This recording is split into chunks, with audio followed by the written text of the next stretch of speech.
Esse é um dos problemas mais perigosos da matemática.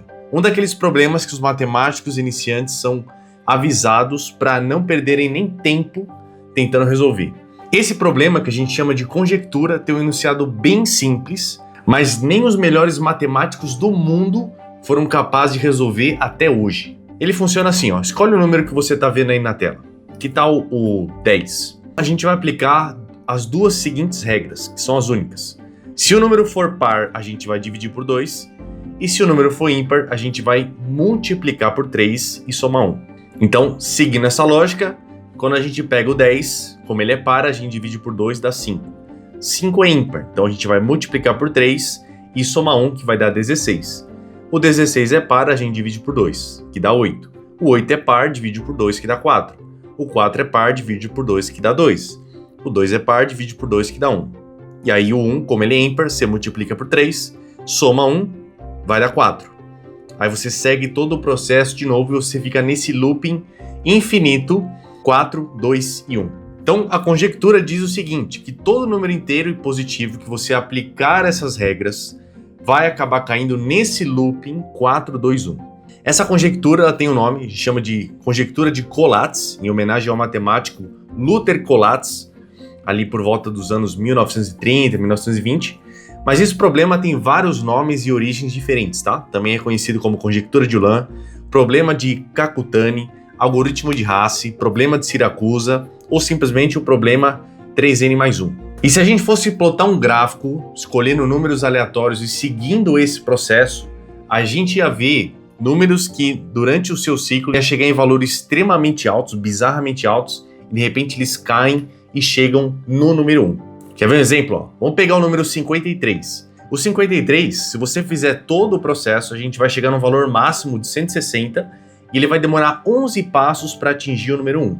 Já se você pegar o número 54, que seria o consecutivo, você vai demorar 112 passos para chegar no 1.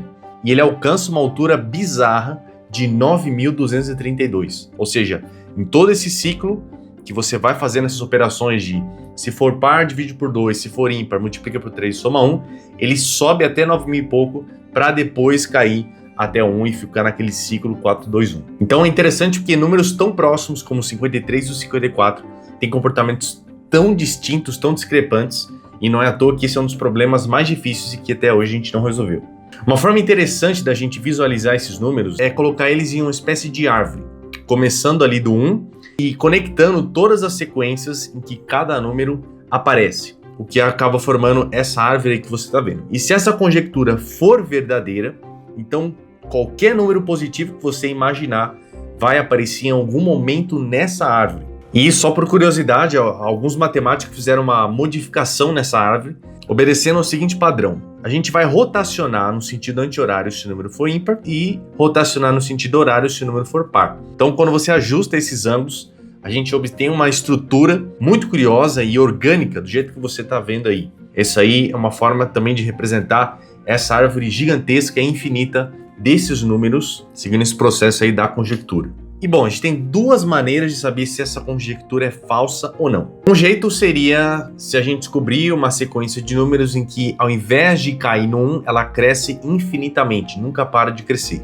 Essa seria uma maneira. Uma outra maneira é a gente descobrir se existe alguma sequência de números que ficam num looping infinito e nesse looping não aparece o número 1, né? Eles ficam num círculo entre eles mesmos e não sai desse círculo. Então, se a gente descobrir qualquer um desses dois casos, a gente já pode mostrar que a conjectura é falsa. E para você ter uma ideia, os matemáticos já testaram a força bruta mesmo, todos os números até o 2 elevado a 68. Para você ter uma noção que número gigantesco é esse que eu estou mostrando aí na tela. Então todos os números até esse valor já foram testados e todos eles, sem exceção, acabam caindo no 1, tá?